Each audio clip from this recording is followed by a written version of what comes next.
Warframe is a wake-up call. Look, the phrases free-to-play and live service, whether by themselves or in combination with one another, don't fill players with a lot of confidence, and they shouldn't.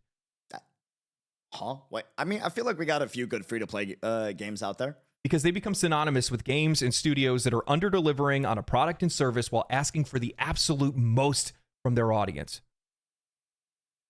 I mean, financially, sure, but like, I feel like we got a pretty good few. Yes, like Nikkei.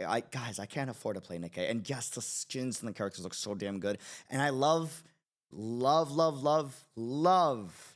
hot characters, okay? But that's a honey trap. And yes, I love honey, but there's too much honey there. And I do like honey, but that's besides the point. More time, more engagement, more money, extracting as much as they possibly can. They can extract as much as they want from, sorry. While putting in the least amount of effort. Warframe is the most well-known yet under-discussed and underappreciated games in all of gaming. It's often... Wait, actually, is that true? Granted, I don't know much about Warframe, so he might be onto something there, not gonna lie. Guys, we're not playing Nikkei unless the Nikkei video on the channel gets 2,000 likes. You've been warned. Often referred to as the internet's best kept secret, and I'm tired of it being a secret. For all intents and purposes, Warframe is the blueprint by which many of these free-to-play games and Warframe is peak. Sadly, can't play because device. Really? It's a game that is tirelessly supported by its... Akko, thank you for subscribing, guys. Real talk. Hey, you don't need to subscribe, but Kick actually gives all the amount that you subscribe. Thank you so much. Thank you so much. Also, yeah, welcome back. How you been? How's it going? Developer and by its community in a way that I don't even think any other game can even replicate. And once you guys hear about some of this stuff, it's going to blow your mind. Chat, is Warframe that good? I heard it's been getting better. I know Marco absolutely adores Warframe, but is it really that good? Yes. Free-to-play and live service is supposed to be a way for developers to be able to deliver a smaller product and grow it over time. Be able to deliver a valuable service, a valuable product, and grow it while the community supports it. Okay. And that's the kind of game that Warframe is. Okay. That's what we're going to be talking about today. Hit me. What we got? Luckily, today's sponsor is actually the game that inspired Warframe. I've played World of Tanks multiple times over the... Ain't no way he just said World of Tanks. Wait, did it actually inspire... I don't know. Tanks for 10 battles each.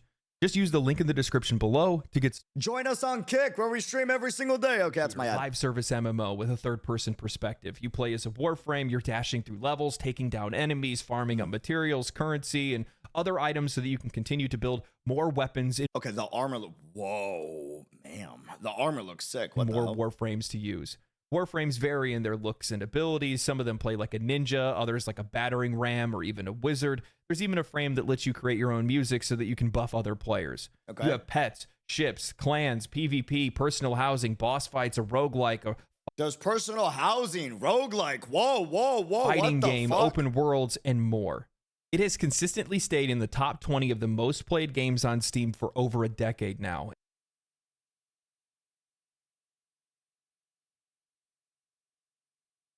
What?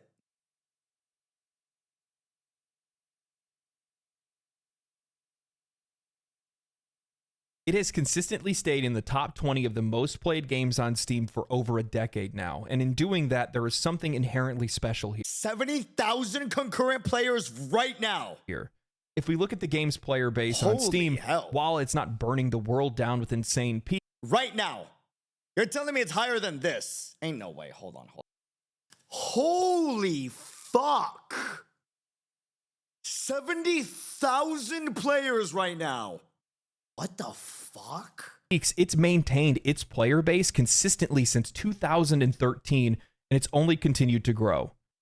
So how has Warframe maintained that success? Right. Why is nobody talking about it? And unlike many other live service games, why aren't we hearing people complaining about it or how it mistreats its players?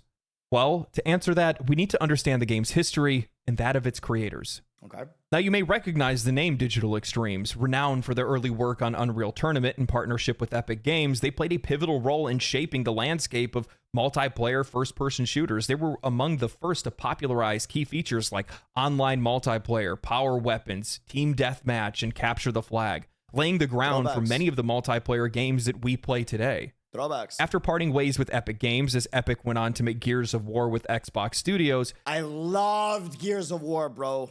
they decided to pitch their own game idea, and they tried to do it for over a decade. That game was called Dark Sector. They struggled to find a publisher for this dark sci-fi MMO concept that they had, and ultimately Digital Extremes was forced into doing work for hire just to be able to keep the company afloat. I see. The decision to take on work for hire projects, while necessary for financial stability, came with its own difficulties. The studio faced a cycle of hiring employees for specific projects and then laying them off once that project concluded.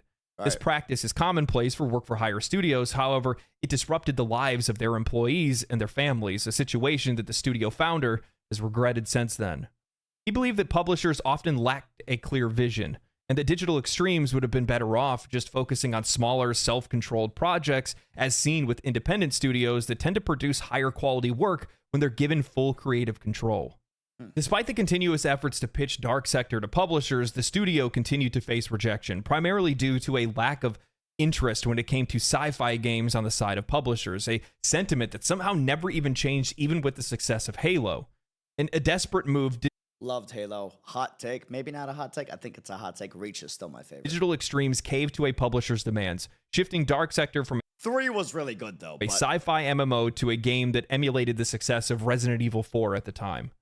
This change involved transforming the protagonist from a space ninja to Lukewarm a take, CIA operative okay, named cool, Hayden sweet. Tenno, which strayed very far from the original Based, I like concept. Reach, too. The new version of Dark Sector struggled to be able to find an audience. However, it eventually did and gained respectable reviews as well.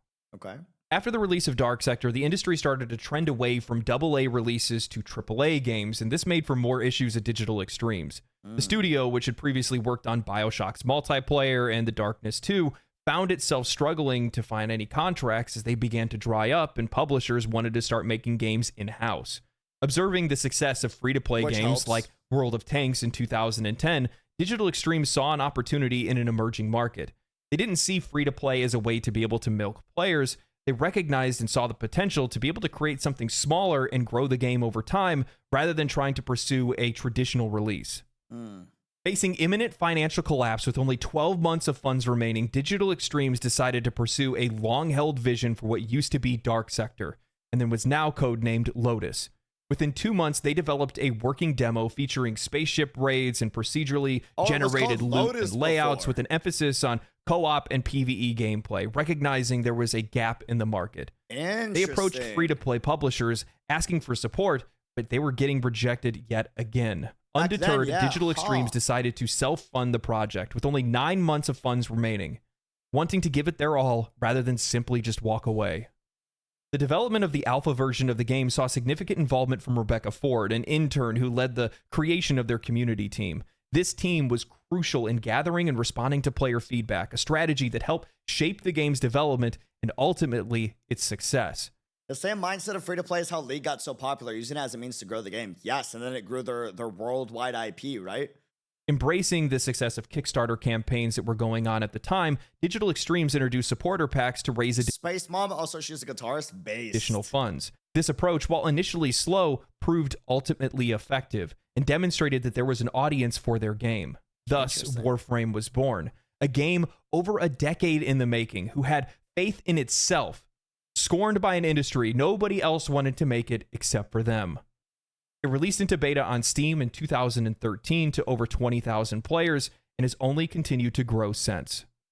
Over the years, I've Today, there are 70,000 plus concurrent players right now on Steam alone, which is absolutely fucking insane that I have not known about this. come to realize that the vast majority of the studios that we grew up loving, the games that we grew up loving, the biggest studios and publishers that are out there all came from very similar humble beginnings. Right. But the vast majority of them forgot about it.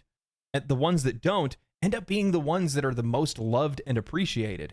Look at Larian Studios. Their story is almost identical to Digital Extremes. They started off making their own games to limited success. They did work for hire for a while just to be able to keep the doors open. When that industry started to dry up and move away, they went to go make their own game in Divinity Original Sin. They danced with bankruptcy, almost losing the entire studio, but they found an audience that wanted to support it, and now look at them. Baldur's Gate 3 is heralded as one of the greatest games of all time. They blew up, as they deserve to do so. When I look around the industry right now, I see a lot of studios that are making games not because they want to make them, but because they're profit motivated. Purely profit motivated. They no longer look at play. And then you have passionate, driven studios like the studios behind Expedition 33, which, correct me if I'm wrong, for $45, you're playing what is in already my top 5 games of all time, and I've only completed Act 1. We need to continue that playthrough. Like, that's crazy. In an industry where now we got Nintendo rising the prices up to like, I think it's like $80 or $90, which is nuts. As anything other than tools for making money. And that's it. Rather than looking at them for what they actually are, which is a means to be able to deliver a higher quality product, use their feedback and their information to be able to earn their money, and then by extension, make your game even that more popular. Because when players are happy, they tend to talk about it a heck of a lot more. And I've also noticed that, games are a form of art, and without soul, there is no art. And in the case of games, I think a lot of players are starting to wake up and realize they can see it in your trailers, they can see it in your gameplay, they can see. Bro, that's so true. Guys, do you know the amount of times we'll see a trailer for a new game and we're like, where's the gameplay, bro?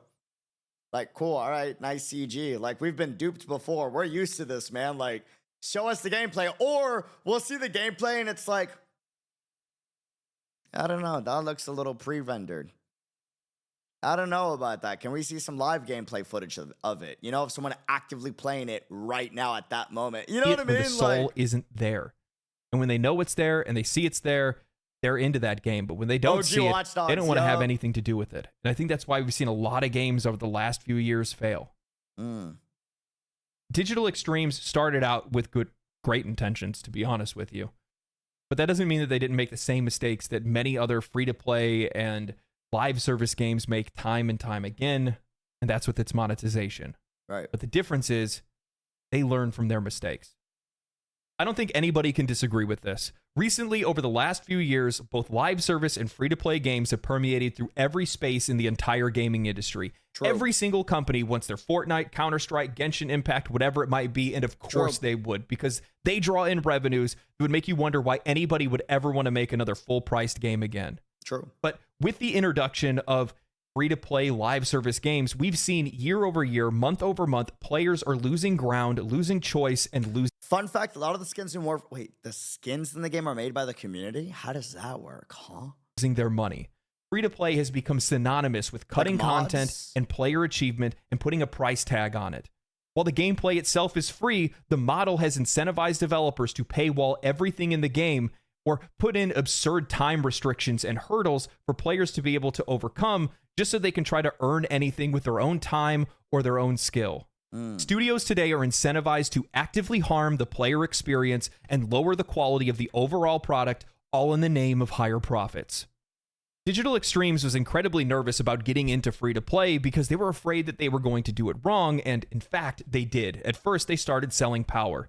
And it wasn't the reputation that they wanted to create for themselves. At the creation of Warframe, you could double the capacity of your mod or skill tree slots in your Warframes. However, there was no way to be able to earn this in-game, and the only way that you could get it was by paying for it with real money. Yikes. Early on, before the game's beta release, Digital Extremes saw the players' feedback regarding this issue and removed it, and Digital Extremes being the people behind Warframe. Any other perceived pay-for-power microtransactions. If you play on PC, the skins that are made by the community are paid only, and a cut of that goes to the original creator. Wait, that's sick. Vowing for fair monetization to be a core tenet of the studio moving forward. In that move, and other changes that they made, due to their deep involvement in the early foundations of their games community, they fostered a positive community spirit and gained even more support. In an interview 6 years ago with Danny O'Dwyer of No Clip Documentaries, they mentioned how difficult it was. I love No Clip Documentaries. I haven't seen them in like a decade, but like the few I've seen like 2 videos. The 2 videos I've seen, absolutely adore. I got to rewatch them and check out the other ones. For them to be able to find any marketing or visibility, because at the time, nobody wanted to touch free-to-play games. However, the positive community that they had already started to culture, the fact that they had been listening to their community, ended up catching the attention of the late great commentator, Total Biscuit, who came to cover the game and catapult its popularity into the mainstream. Whoa. I think that this is one of the most valuable lessons for digital extremes, or Wait. A creator catapulted it? Really? What the hell? any company to learn, and it's that good things happen to good developers, especially those who treat their players as well as digital extremes and listens to their feedback. Game developers, large and small, need to recognize that they are providing a product and service to us, not the other way around. The expectation is on them to create a fun, fair, entertaining, and valuable experience in exchange for our money. When I see game developers posting on Reddit talking about how they hate gamers because of YouTube live stream comments, or how a lead Starfield developer makes a Twitter thread saying, "Funny how disconnected some players are from the realities of game development, and yet they speak with complete authority. I mean, I can guess what it takes to make a Hostess Twinkie." Man, I always get confused. Respectfully, I know there's a lot that goes into game devs, and game devs do have a lot of work to do, right? And obviously, the amount of work that they do can only be comprehended by a fellow game dev to an extent. But at the same time, like, the reason why gamers speak with authority about whether or not a game is good or bad is because we've played great games. You know, like, we grew up with amazing games that are fucking ingrained in our childhood or adulthood for some people, right? So when we see a bad game, it's like, no, it's already been done before. Like, a good game has been made before, and this is not great. It's not good. So there is a little bit of credibility that does have to be given to the audience, you know? But I don't. But the truth is that gamers are very bad at articulating why games are bad. That is true. That's a fact. That is true. Work in the factory, so take. what the hell do I Not know, all really? gamers, but Not a some lot. gamers. Most gamers. And neither of these the casual opinions that these audience. people have are in the minority of opinions. With what authority do players speak? With their money. They are your paying customers. True. Paying customers. True. While players may not know exactly how to voice their concerns, and oftentimes will do it in the wrong way, you still should be listening to them because they are telling you that something is wrong with your game. And at the end of the day, all they want is a better product, which only serves to make you more money in the end. We've seen developers stray from the side of players. However, how many developers have you seen remove a microtransaction from their game because players were using it too much? Okay, that's based as fuck if that's real, but I also almost can't believe that. What the hell? When Warframe introduced colors for their pet They did what? skins, they didn't realize that they had inadvertently created a gambling mechanic where players were trying to search for the rarest skin colors and the combinations that they wanted. DE saw that a player had rolled his pet's color 200 times and their stomach sank. Within a day and a half, they had removed the mechanic from the game and reworked it without the need for player feedback. The spirit of that can be found throughout the entire game. As of a recent update, now everything in the game, just about everything in the game, is earnable in-game with very few outliers. Warframe uses That's Platinum wild. as its in-game premium currency, and it's fully tradable. Players can go out, farm valuable resources, mods, weapons, and Warframe blueprints, and then trade with other players without ever even spending a dime. You would think that this is trapped behind some type of end-game progression or something, right? No, you can start doing this within the first 15 to 20 hours of playing the game. I was already trading items with other players and stockpiling currency. Okay, if there's like an in-game economy system, that is pretty fucking cool. It's one of my favorite things about Final Fantasy 14. That is sick. There From is the minute that's that I had fucking started. dope. While players still We need more games that do that. I'm gonna be real with you, dude. Like it doesn't need to be so fully crazy, but at least make it so that the community has some control of the in-game economy and trading. Oh, dude. The amount of stuff that you can do with that. have the option to buy anything that they want from the game's in-game shop. All That's of those sick. things, or at least the vast majority of them outside of cosmetics and color palettes, can be earned in-game. So, Mr. YouTuber, that means that Warframe must have the most difficult and high-end equipment behind paywalls or something, right? It has to be insanely difficult to get.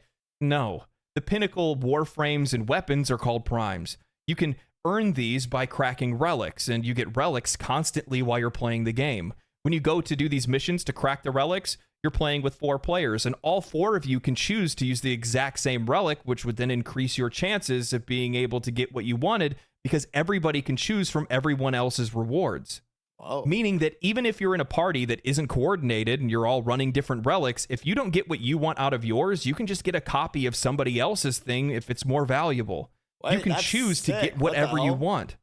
Every weapon, every frame, companion, and otherwise is at your fingertips. You can earn your way through Warframe without ever even spending a dime, and many players have. There is no time wasting in Warframe. And what's even more crazier is that adding to this absurdity, they show players how not to spend money within their premium shop. If you go to their premium shop and look at any of the items available in it, next to every item, it tells you how to go earn that item in-game rather than spending money. Okay, that is fucking amazing and based as all fuck. Holy shit. They teach players how not to spend money in their shop. But that doesn't mean that players don't support I can vouch I have 90% of everything in the game and haven't spent a single dime on stuff to progress. the game. Wow. In fact, they do quite a lot, because by making things so accessible, giving massive discounts on their currency and things like that, being able to just get all the things that you want in the game by playing it, players just want to spend money on the game. Right. Because they want to support it, because they love the game so much, not because they feel like they need to. Imagine that. Imagine a world in which the players are not spending money on a game because they need to overcome some fabricated barrier that's put in place, and if they spend money, they're going to be able to get through it faster or get through it at all. No, instead, they're spending money because they actually want to support the game. They just are enjoying themselves and want to spend the money. Now, mind you, some of this is definitely driven by convenience, but the vast majority of players just love the game and want to support it. And that's not to say that there aren't areas worth criticizing. I'm still not a fan of the fact of them having 12 to 72 hour crafting timers on weapons and warframes. It's just too much. I don't know what else to say about it. It's just too much. And also, there's a big limitation on the amount of weapon and warframe slots, inventory slots that are available early on for players. That's something that in general just needs to get fixed. But the thing is that the longer you play the game, the less those things become an issue, because you have so many other things that you're working on, leveling up, playing as, farming for, while all these other things are building in the background, that you really don't even notice it all that much. Sick. And while there's room for improvement, this is largely the most ethical live service game I've ever seen monetized. And I don't think any other game wants to try to compete on those terms. They definitely don't want to compete on their content. Warframe's first turning point came when the game released on Steam, God, bakery, damn. which marked a critical Wait, that armor's actually sick. Hotness aside, that's sick. success and provided the studio with the necessary The matte white resources with to the be able neon to pink, continue that to goes hard. support and develop the game. Unlike competitive shooters that can maintain an I'm sorry, but that bakery is so fucking hot. Wow. audience with minimal updates, Warframe faced the challenge of sustaining interest in a PvE-centric game, which is far more difficult. To overcome this, Digital Extremes heavily leaned on the experienced development team who had weathered the storm through the toughest times and possessed the deep institutional knowledge that was necessary to make the game successful. If it wasn't for the fact that they Boss, we have a lot of cake, so don't worry. Cake for days. I do like my cake. held on to their employees when the game and the studio was facing its closure, they likely would have never been able to make the game the success that it is today. In the years following the game's release on Steam, Warframe saw a rapid expansion in content. The studio introduced clans, player hubs, a plethora of new weapons and warframes, and diverse gameplay elements like open world areas, vehicles, and space combat. But the most significant shift in the game's identity came with the release of The Second Dream, a cinematic quest that redefined Warframe as a game. This quest introduced fully voice-acted, high-quality cinematic Whoa, fully voice acted, okay. experiences with intricate writing and storytelling that elevated the game from a compelling free-to-play title to a truly exceptional experience. No longer was Warframe just a free-to-play game, it was just a great game that happened to be free-to-play. Digital Extremes continued to push boundaries with subsequent updates, including the new war, Whispers in the Walls, and the upcoming major update, Warframe 1999. How was Warframe 1999? It was that I know that was hyped before it came out, but I don't know how it did, because I saw a lot of you guys talking about it in the Discord and the community. These expansions demonstrate a Yes, I'm aware Shanna's horrendously down bad for Ben Starr. level of writing, Fucking amazing, okay. character development, and cinematic quality that's typically associated with AAA blockbuster titles and reflect nothing of what we've seen in typical free-to-play games. Okay. The studio's ambition to deliver high-end content remained evident with every release, further increasing the game's reputation among players, both new and old. That's sick. That's what's made the Warframe that we have Bro, today. it's like, you're One like of the a systems little I was the fucking most shocked Gundam. by That's was at one fire. point I unlocked what I can best describe as Sea of Thieves in space. You get a Railjack, a fully customizable ship that you can upgrade. It has multiple weapons that are controlled by other players in co-op. You hire NPCs to manage the ship. You fight other What the fuck? That sounds amazing. What? Huh? controlled by other players in co-op. You hire NPCs to manage the ship. You fight other ships. You can board other ships, steal Whoa! You can board and steal ships? NPCs to manage the ship. You fight other ships. You can board other ships, steal other ships, and raid enemy bases. That's okay. That's fucking cool. While the feature didn't land well That on is pretty release and dope. it had its issues, what is available today is an All right, chat. Who's playing Soulframe when it comes out? What's Soulframe? So there's Warframe and Soulframe, huh? absolute blast to play, and it feels like it's completely native to the game and like it could have been there from the start. In the landscape Fantasy Warframe. Is it by the same devs or a different one? of live service and free-to-play It's the next game of Warframe. Wait, they're making a new game? Really? Oh, wait, you haven't had touch with Fantasy too. 100% playing Soulframe once it comes out. Yo, can you find a good video that's well done like this on Soulframe and we'll react to it in the future? games, many developers opt for the safe approach, Wait, this is sick too. This gives me FF14 vibes. What? focusing on not incremental out yet. updates Oh, and okay. minor Gotcha, changes gotcha. rather than undertaking any significant overhaul. This safe strategy often results in steady, gradual improvements, but most major additions and transformative changes end up being locked behind paid expansions, premium content, and microtransactions. Typically, free-to-play games and live service games will introduce minor tweaks, seasonal updates, and limited time offers to try to keep players engaged. Right. But Warframe does the exact same thing. They aren't strangers to making big splashes with major updates, and all the while, they're not charging the players a dime. Other games Wait, I'm sorry. The expansions are free?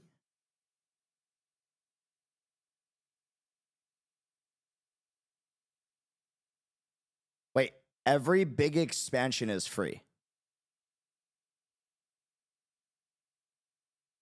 Bro, what the fuck?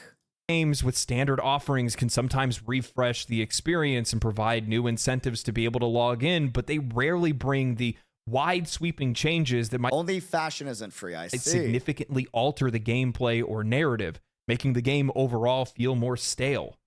I'll give kudos to games like Fortnite, who often radically change their map, put in new modes, and give more ways for players to be able to express themselves in games, like even creating their own games within Fortnite.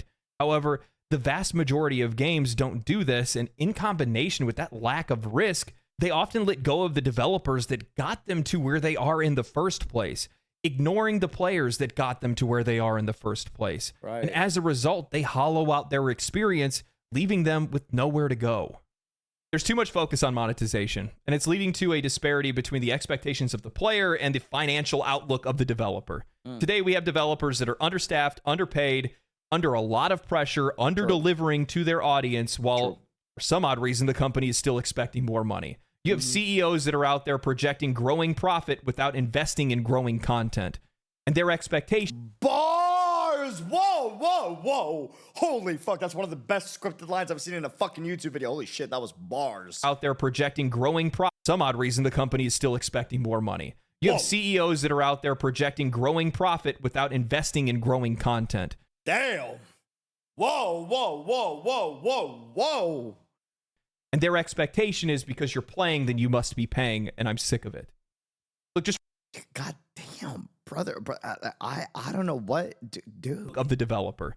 Today, we have developers that are understaffed, underpaid, under a lot of pressure, Preach, under-delivering true, to their but audience, damn. while for some odd reason, the company is still expecting more money. You have CEOs that are out there projecting growing profit without investing in growing content. And their expectation is because you're playing, then you must be paying, and I'm sick of it. If you're playing, then you must be paying. Damn. Wow, that line is crazy. And real shit, dude.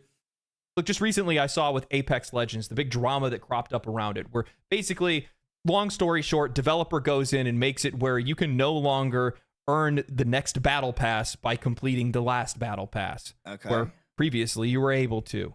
Oh, And they made these That is yikes. Changes, gaslighting the players, saying that it's because we're trying to deliver you guys a more valuable experience. We're doing it because we're trying to grow the game and we're giving you guys more value. That's really what it is.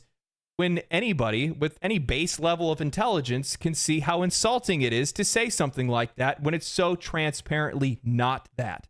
And they're not the only developer doing things like that. You see it across the board. So many developers that are making minor changes to their game, but all of their focus is on their monetization. How else they can shift and move things around to make it where they can make more money and you get less out of playing the game. And in that, the only thing that you're serving to do. Meanwhile, Expedition 33 said, fuck that shit. Came out for $45 and everyone's fucking loving it. I can't wait to finish our Expedition 33 playthrough, dude. Is make an audience excited. that isn't loyal to you, that is just waiting, frothing at the mouth at the chance to be able to jump onto the next game and get as far away from you as they possibly can. Sure, they're playing your game right now. Sure, it's popular right now, but that's because they don't really have another option and there's nothing else right now that's that hot. So once there is something that hot that comes out, you're done. That's it. Players are a valuable resource, and you need to value them. True. They provide you with everything that you need to be successful, both creatively and financially. And if you use them the appropriate way... You know what's crazy and why I'm like really impressed from this video in Warframe, besides the amazing scripting and the way that he's formatted it and the education and the information that he's provided, because I could not even fucking fathom that this game has 75,000 concurrent players. They're doing a genius plan and executing the plan very well by incorporating their community into the game development of the game with the skin system. And that's fucking sick. So you're telling me the community is able to make skins and then they get a pay cut for making the skin if it sells.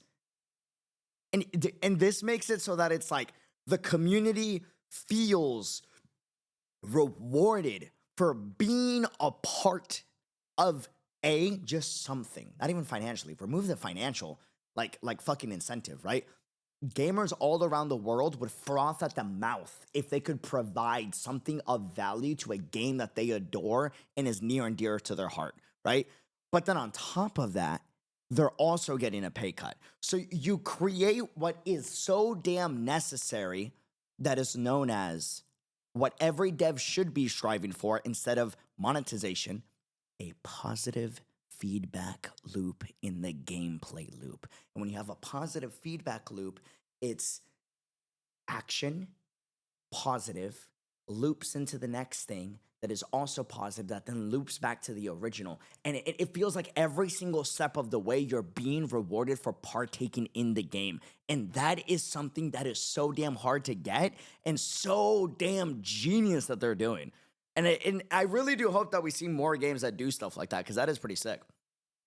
The true endgame of Warframe is fashion frame. I love that in games like this, kind of like in FF14, like fashion is always the endgame, and I've always adored that about communities.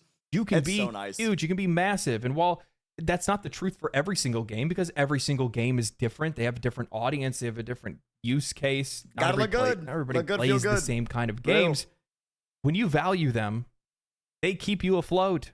Real. They help you grow. True. And in the case of Digital Extremes and Warframe, I don't think that there's another developer that's out there that appreciates their audience the same way or does the same things that Digital Extremes does with their audience. Except for maybe Larian Studios. Why did you guys have to go and create a community YouTube channel? And even more so, why am I not in it? I get it, like Duality and Co-Carnage are really cool, but like I made a lot of videos on Baldur's Gate.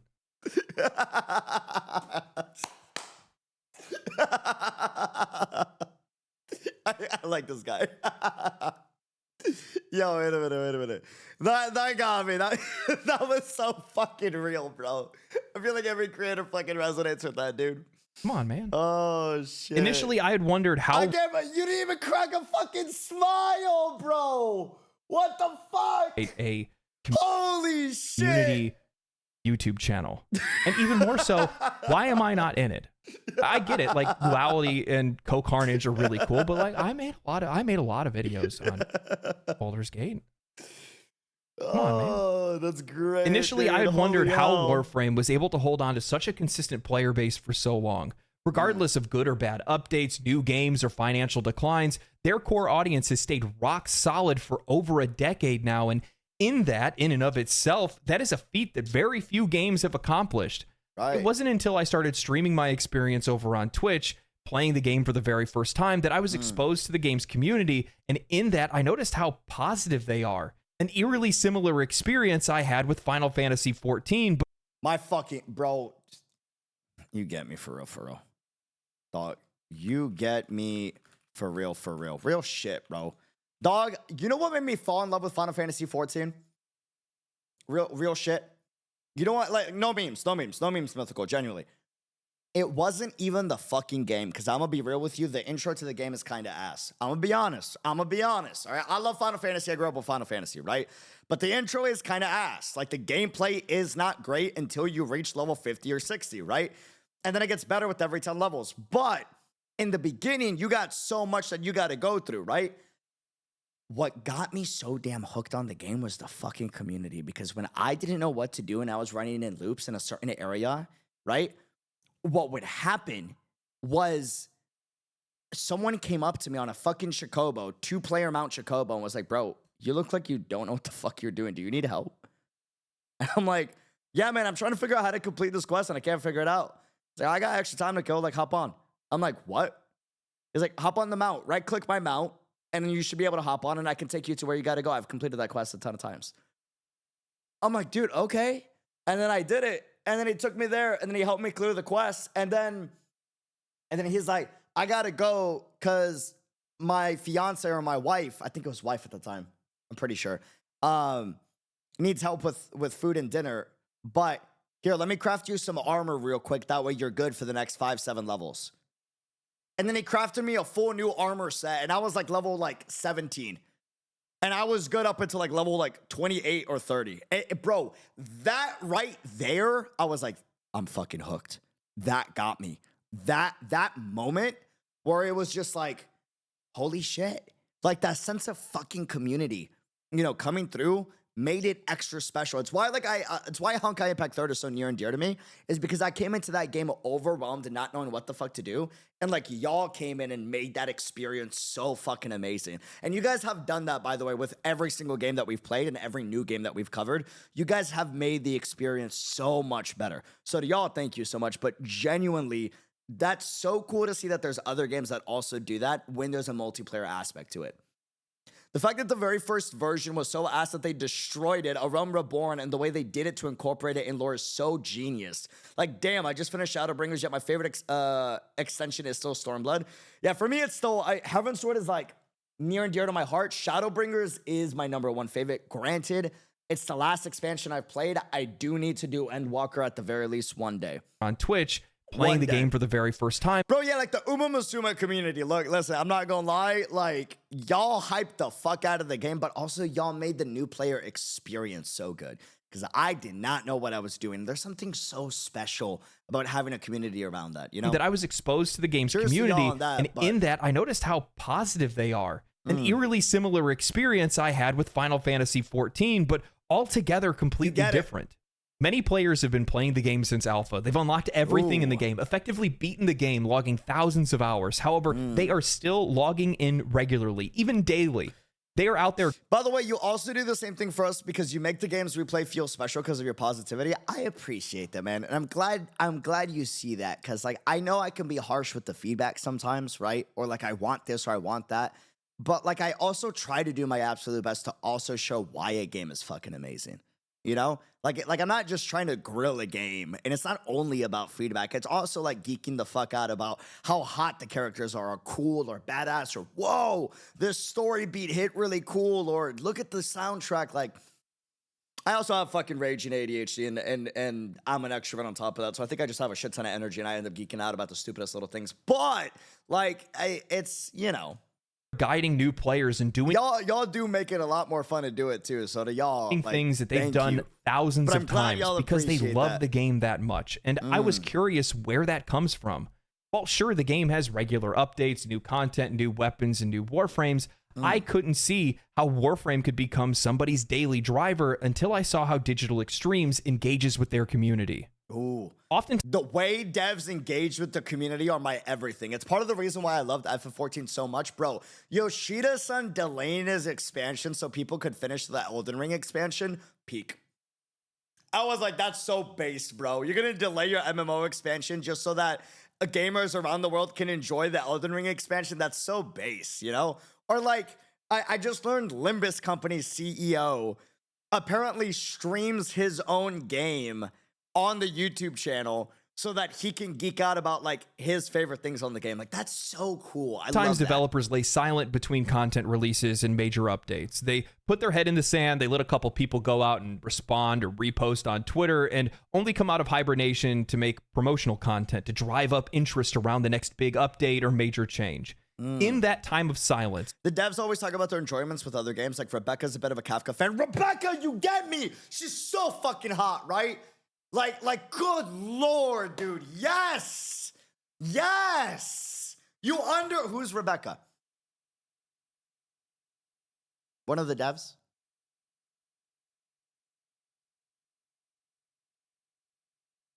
Rebecca's Space Mom, the creative director. Yes. She's so hot, bro. Like, oh my lord. All right, sorry. I think it makes it feel like updates are further apart Kafka from Honkai Star Rail, sorry. than they actually are. Players aren't engaged, and when they aren't engaged, they lose interest. And DE makes it really hard for you not to feel engaged. Oh, the one at the middle? Bro, so base. As they support their community like they're content creators rather than game developers. Every single week, they go live on YouTube and Twitch to do something they call a dev short, where Steve's Every week? Oh, no, right, this one. The black shirt. Oh, black shirt, got it. Every week? That's based. That's fucking based. Every single week, they That's go live on based. YouTube and Twitch to do something they call a dev short, where That's Steve real Sinclair, shit. the CEO of Digital Extremes, together with Rebecca Ford, the once community manager and now creative director of Warframe, just Whoa. Hold the front fucking door. Wait a minute. Once community manager and now creative director, that's a fucking dev studio that cares about their team. Whoa. That's real shit. You put respect on their fucking name. God damn. Damn. Do you know how many companies would never even consider ever in the history of ever, and I'm just saying, I have a lot of experience working behind the scenes, right? Consider working with a community manager and making them a creative director or like a lead of a dev team. Like, most would not. That intern, community manager into creative director, holy, that's based. Most would not. The fact that Warframe did, base. Y'all talk kind of to go the players that. for 15 minutes. They answer questions. They tell them about things that they're working on. They Real joke shit. around. They do this every week. What other game studios give that kind of transparency to the players? What other game companies are that grounded to make sure that their CEO of all people is constantly in contact? So when you're doing the same, I want to do the same. That's my dream, to do the same with my mods and like my whole team. But also, like, I got to be realistic with it and I got to be greedy with it, which it sucks to say. And it's why I call myself an asshole at times, right? But if there's anything I've learned in life, which kind of sucks, is that especially with all the crazy shit happening, you got to pace yourself, right? You're going for the marathon. You're not going for a sprint. And right now, I've gone from, I couldn't financially support me. I got evicted during COVID, lost my apartment, had to move back in with my parents, right? Which was so fucking embarrassing for my ego and my pride, right?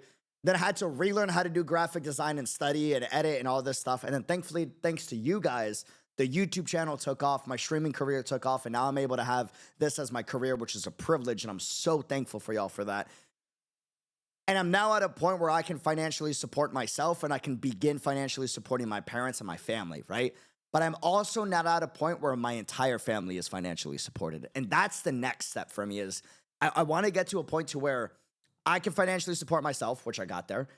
I can financially support my mom, which I got there as well. Thanks to y'all from the bottom of my heart. Thank you so much, because my mom worked in the fucking medical field for 20 plus years, burnt out, and I saw the husk of a woman that my mom was becoming, not because she wasn't strong, but because she had to deal with so damn much, and she never had the opportunity for rest because she was working her ass off to keep lights and food on my table. And the only reason I'm in the position I'm in is because of all the sacrifice both my mom's and my dad did, right? I'm very much privileged thanks to that. And owe them all the world. I'm now at a point where I can financially support her and give her the breathing room to where she doesn't need to do that every day anymore, right? And she hasn't been working in the medical field for the past year and a half, which is that's a blessing. And that's thanks to y'all, just straight up. I work my ass off. I have high ego about myself. Don't get it twisted. I work hard, but none of that matters if it's not, supported thanks to y'all. Without y'all's crazy support that y'all do. Like, and I don't even mean just financially, just y'all engaging with the video does so much. And it's been able to where now she is, I can say for the first time in my mom's life today, I just had a conversation with her last week, right? For the first time, actually at a point where she's loving herself as a human being for the first time ever. And she's been able to do a lot of self-discovery as a human being that she never had the opportunity to because she was putting in 60 to 80 hour work weeks every day, right? And now she hasn't needed to do that. And that's amazing. And then the next step though is I want to make it to where I can financially support my cousins and everyone else. And then once that's done, then it's okay. Full-time, hire another editor, full-time, hire another shorts editor, full-time, start giving back to the community way more than I have been because good fucking Lord knows y'all are the greatest community I could ask for. And I should be giving back more to y'all than I do right now. And that's a fact. I don't do enough. That's facts.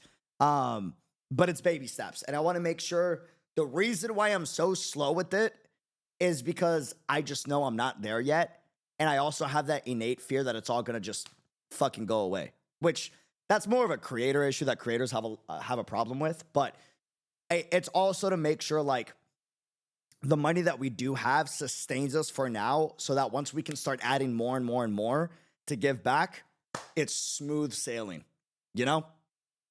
It's smooth sailing. And as compensation, my credit card number is 3721 0564 3321 1571. Oh, and then the three numbers in the back is 720. I got you.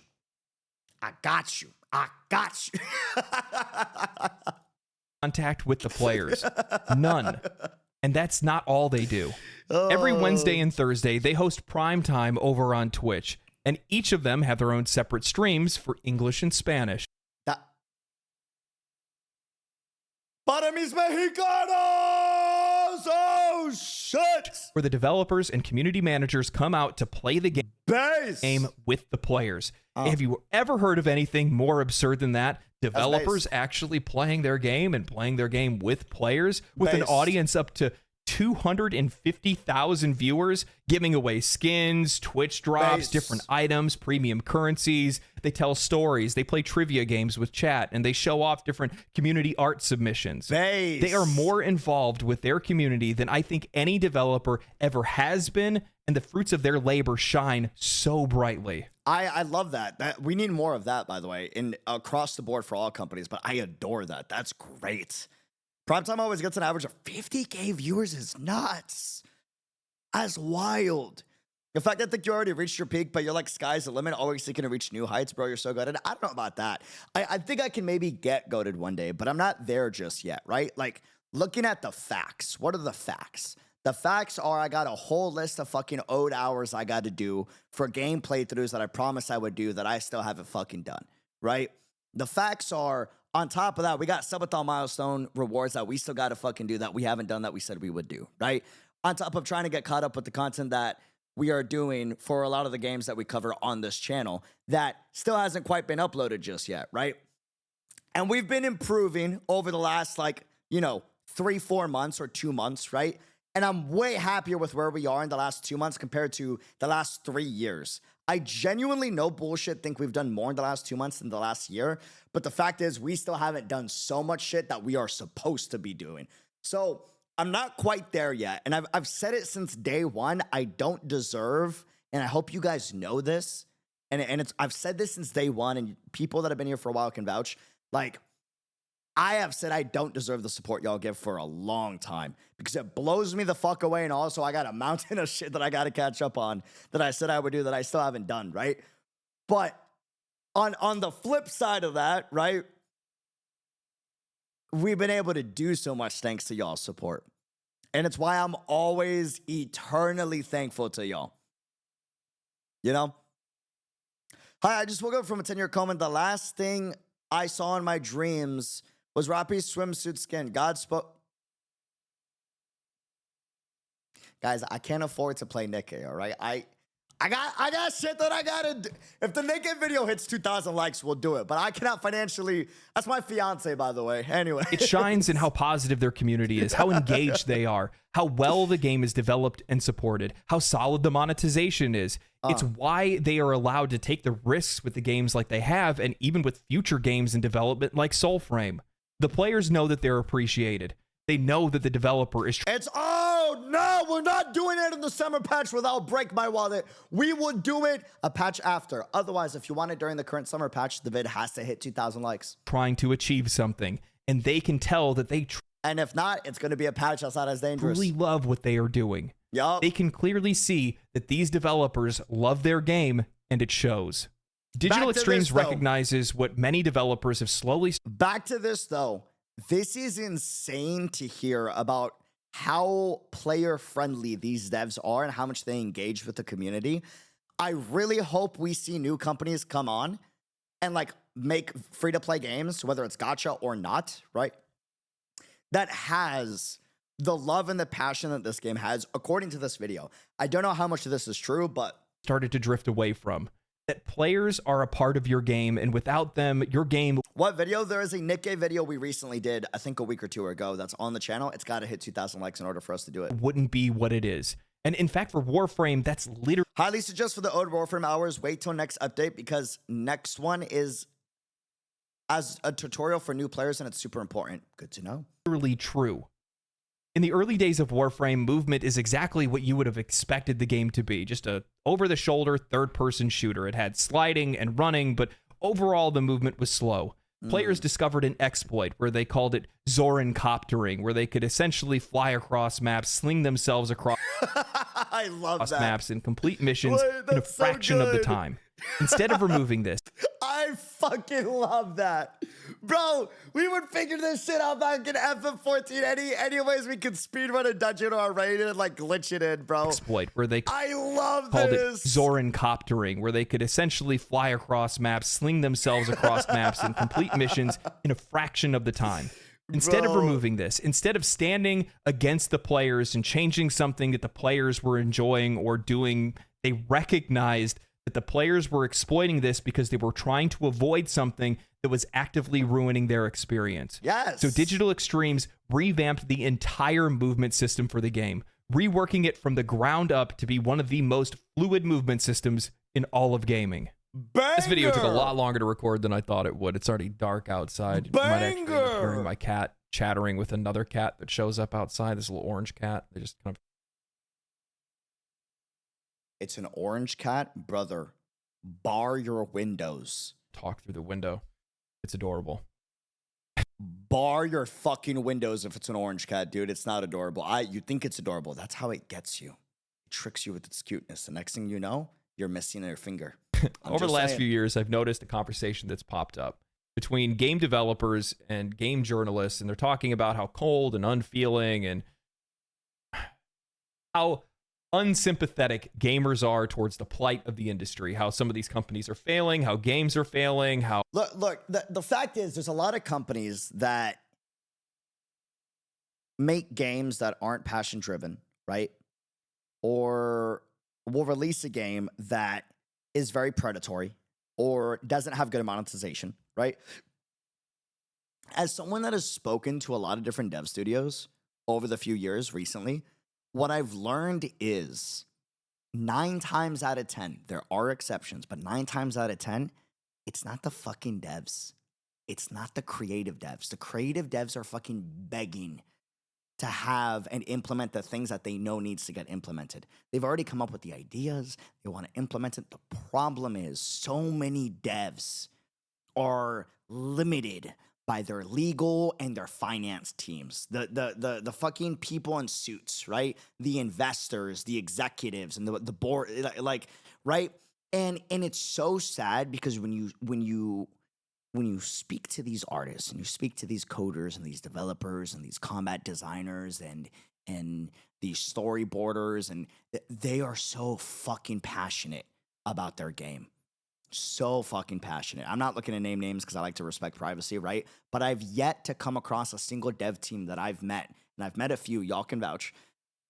Dude, every one of these guys are just fucking dweebs. They're nerds. As a fellow dweeb and nerd, they got fucking thick statues of really hot fucking characters on their desk, or really badass like warriors and knights, right? And they got cool art to inspire them, like Post-its all over their damn computer. And they got, dude, like, they're so genuine good people, but sadly they're restricted by the corpa. You know, that's ruining a lot of this, you know? So I say all that to say, make sure that when we look to give criticism or feedback, it's not with hate to the devs. It's more so just for the sake of improving the game and the feedback, and that's it. You know? Because most of the time, it's not the dev team. Are there exceptions? Yes. And man, have some of them, let it be known on Twitter. But not all devs. And I say not most. Companies are going out of business, how people are losing their jobs, and they are absolutely right. Because at the end of the day, we are consumers, we're buying games, and if you do not make a game that we want to play and it wasn't worth our money and we wasted it on your game, and you go out of business as a result of that, that's on you. You got what you got coming to you. True. But it didn't used to be like that. And I think the reason why is because back, and this is something that's just kind of evolved over time, is that many of the companies that are out there right now, some of the biggest companies that are out there right now, came from humble beginnings, no different than Larian Studios or Digital Extremes or anyone else that's out there. But when they were smaller, they felt like they were one of us, because they were one of us. They were players that were making games because they wanted to make cool games for them to play and for other people to play. But as time went on and they got bigger and they made more money and they started selling out and literally selling out to other companies, what ended up happening is that conversation changed. That interaction that we used to have, that relationship that we used to have with the developers, that parasocial-like relationship that we had, started to disappear because they started talking to us through a veil of money. It was always apology letters and tweets that are just trying to manipulate the truth more than anything else. It's all gaslighting. You're not trying to help us. You're not trying to do anything for us. You're just trying to make money. And to be honest with you, it's cowardice. It's so disgusting. Like, if you just want to make money, go make money, dog. Say you're doing it for it. I'd almost have more respect for a company that just laid their nuts out on the table and said, we're doing it because we want your money. Rather than trying to paint it in these colorful words to try to make it feel like they're our friends and really this is all just for you guys. That's not what it is. I think there's a lot to learn from a company like Digital Extremes, especially in the way that they stay connected with their audience. That level of connection brings in insane levels of endearment where the people that are playing the game just genuinely love the work that the people are doing because they like the people too. They like both things at the exact same time, and that's an awesome thing to have. My cat is freaking out. The cat's freaking out. Probably because he's talking to the orange cat, bro. I'd be freaking out too if I was talking to a fucking orange cat. My ass would be like, oh.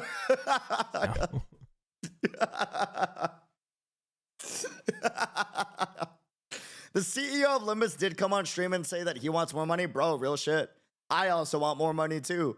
I gotta afford all these gacha characters. I mean, I gotta figure... Nah, jokes aside, memes aside, don't get me wrong. I want as many gacha characters as I can get as well, right? I don't have a problem. But that aside, real shit though, like there's a reason why we do what we do, right? I think it's cool and it's honest for you to admit that you need more money or you want more money. I think that's fine. And if people want to support that, awesome. And if you don't. I just think that transparency and that communication is necessary, you know? Like very much necessary. I want more money, chat. Let it be known.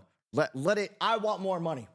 I'm not even just saying this. I want more money. I want a lot more money than I'm making right now. My goal is to make at least 3 to 4x what I make right now. And to be honest with you, I don't need 3 to 4x of what I make right now at all. Like, what I make right now is way too much for any one human being to have. That's part of the reason why I can support my family the way that I can, right? But that's also why I want more money, is so that I can, A, support more of my family, and B, so I can do more cool shit with content. You know what I mean?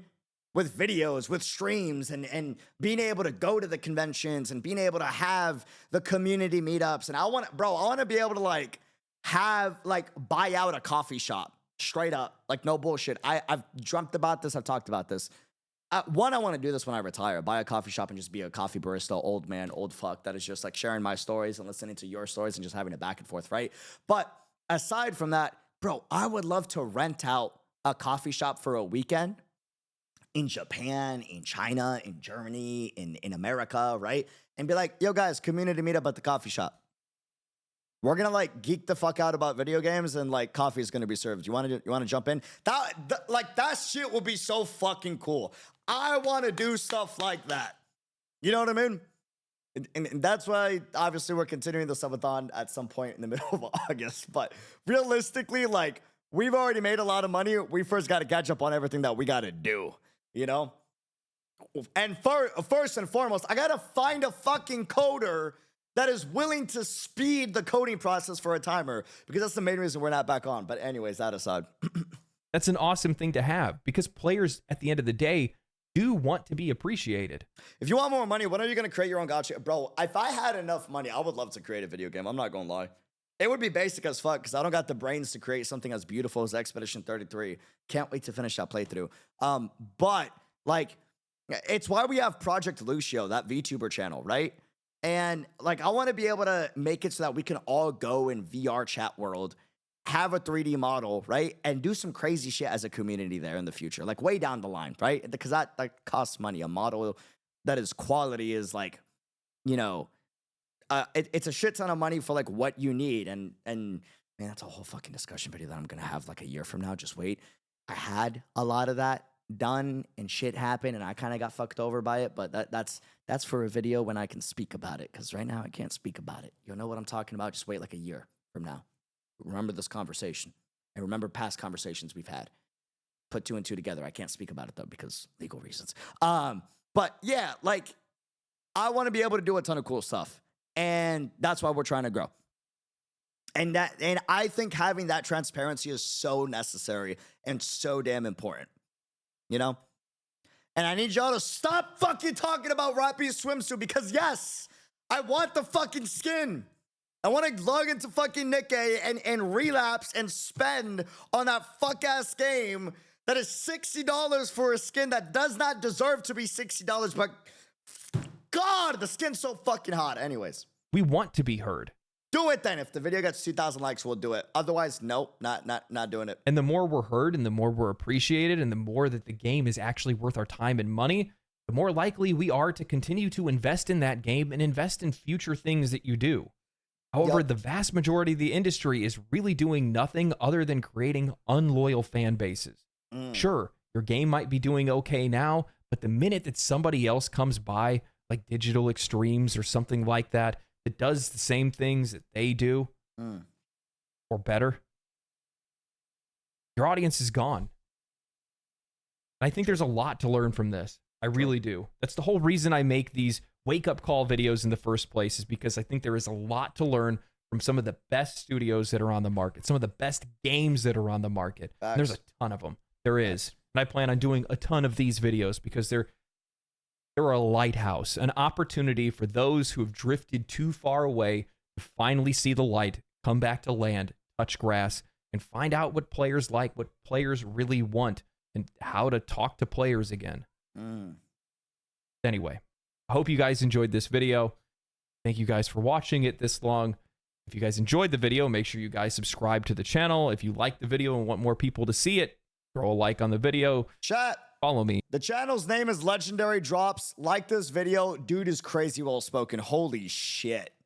On Twitch. Like holy hell. If you guys want to see me play Warframe or other games and talk about Legendary Drops, bro. Video game news and all that. Damn. Also, he didn't mention this. Warframe has a battle pass system that's completely free. There are 30 reward tiers, and the way you get them is just by doing challenge at presets. You can't fast track it with money. There's no premium pass that you can buy. Everything's completely free. See, like you say that, and it just sounds so unreal. No pun intended to me. You guys have recommendations for like videos to watch like this of different games? I love to talk about it. We might not play all the games, right? But I love talking about games that deserve attention, exploring new worlds when we have the time or if we want to and it catches our interest, and like geeking the fuck out about like cool games, great music, and great art. If you see any other videos like this of really good games, post it on the Reddit, post it in the Discord, comment the title or in link down below in the comments, all that good stuff. Leave a thumbs up, comment, subscribe if you want to. If you don't, totally understand. And we live stream on Kick all the time. Feel free to join us over there. I'll see you soon, YouTube. Love the heck out of y'all. Thank you for the crazy support. Until next time, be unreal. We'll see you soon. We'll see you soon. Also, he really does not like Ubisoft and he loves E33. So yeah, I love this guy, bro. Actually, so damn base. You know what's man? Ubisoft is a whole other fucking rabbit hole because like I adore the Ezio trilogy so much. Okay, so we're ending the YouTube video with YouTube learning that my fiance just got banned on Reddit. How did you get banned on Reddit? What do you mean? Like off the website or from the community? Hot Nikkei characters were. Anyways, YouTube, see you soon. Adios.